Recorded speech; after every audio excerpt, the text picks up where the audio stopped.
Welcome back, everyone. Today we're taking a deep dive into brainstorming and negotiation. Yeah, it looks like you've been busy. 2 audio lectures, huh? That's right, 2 lectures, both jam-packed with practical advice. It seems our listeners are really gearing up to handle some tough scenarios. Absolutely. And from what I've seen, both lectures go beyond the theory.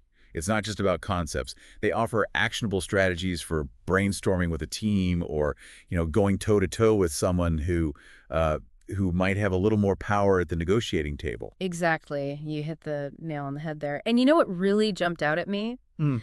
Both lectures put a huge emphasis on this idea of separating idea generation from evaluation. Oh, yeah, absolutely. That's crucial. Like really hammering home the whole hold your horses, don't judge mentality when you're brainstorming. Makes sense, right? That initial judgment, even if it's just subconscious, it can really stifle creativity, limits the range of ideas. It's like before you've even explored all the possibilities, you've already put up a road closed sign. Exactly. And that's how you miss out on those truly innovative solutions, the out there ideas, the ones that might seem a little crazy at first. That it could be brilliant. Right. But they need a safe space to breathe, to evolve, before they're subjected to all that scrutiny and analysis. So it's about fostering a kind of, a judgment-free zone where ideas can flourish. Exactly.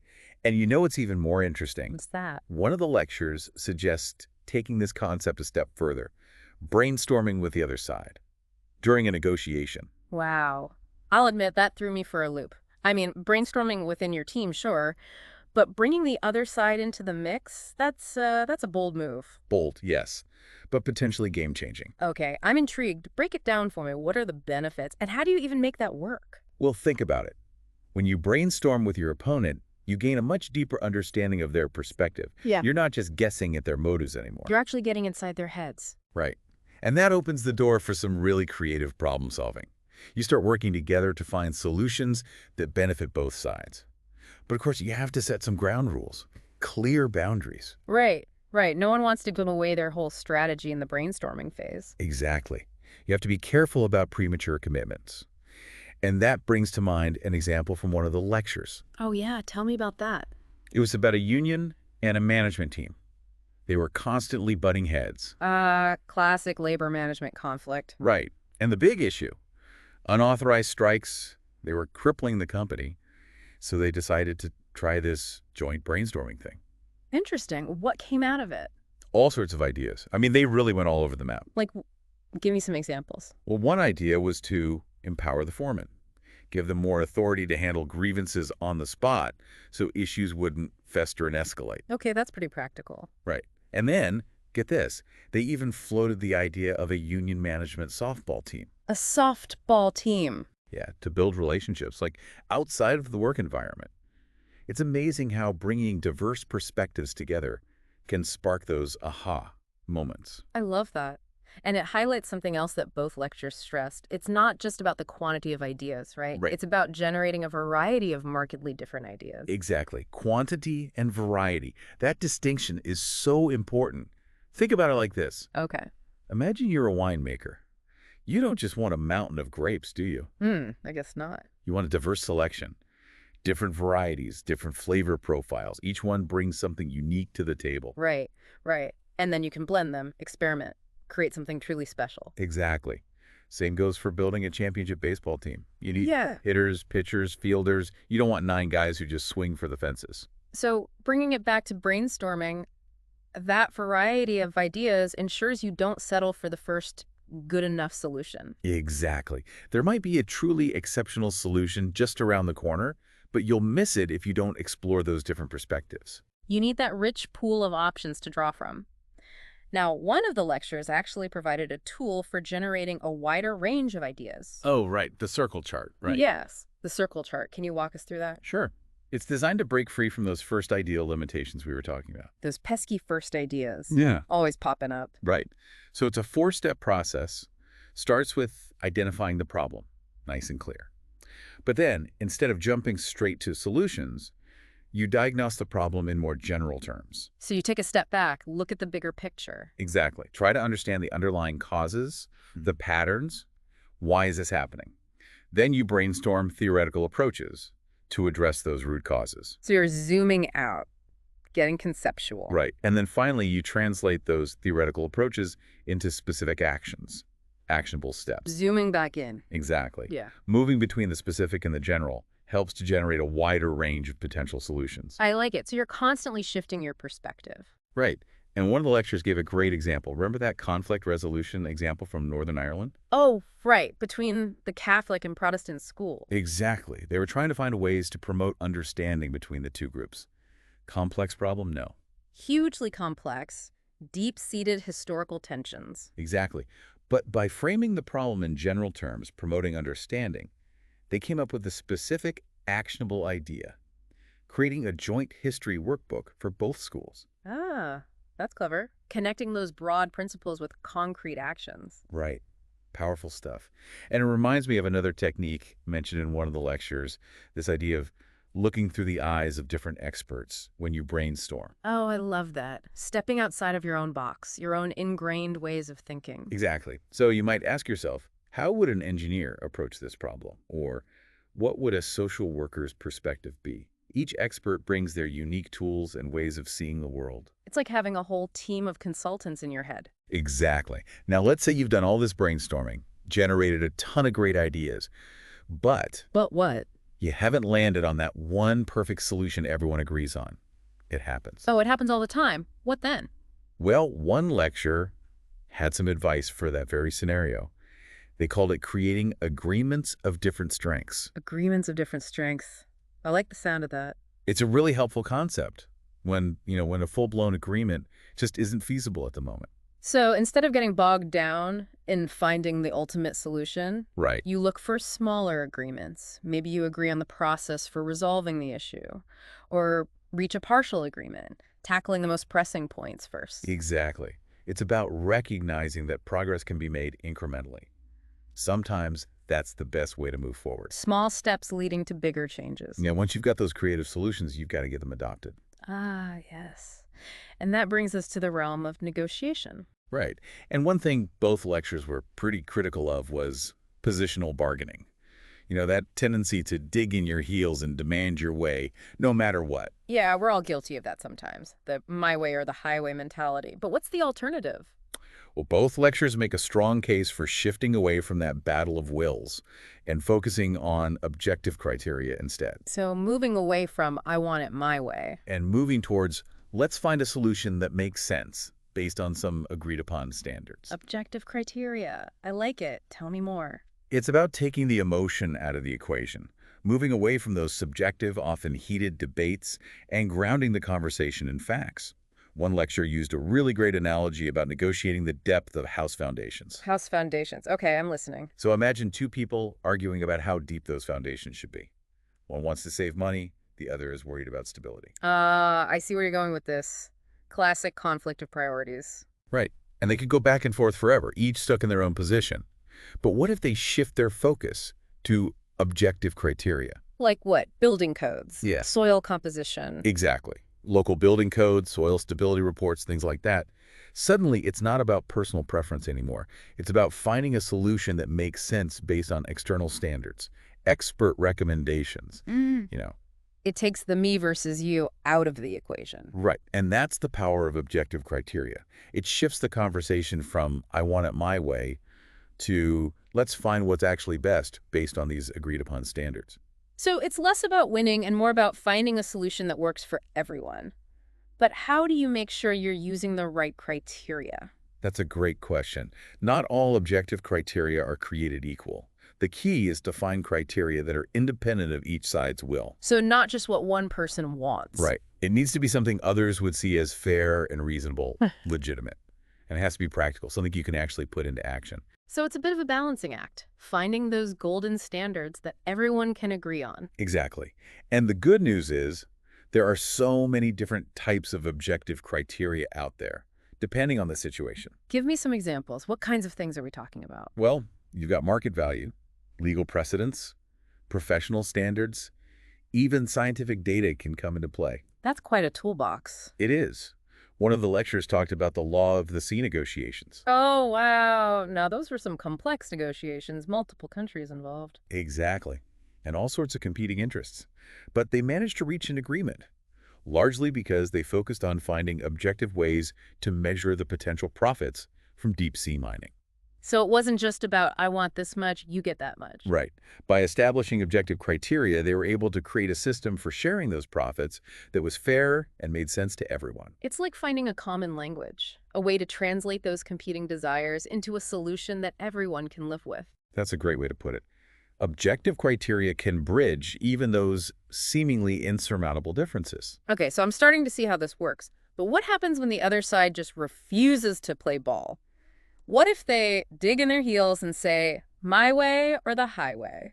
Yes. The my way or the highway negotiator. That's where things get really interesting. I have a feeling you're going to tell me about some kind of secret weapon. Well, one of the lectures did introduce a fascinating concept called negotiation jujitsu. Negotiation jujitsu. I'm all ears. It's the art of using the other side's force against them.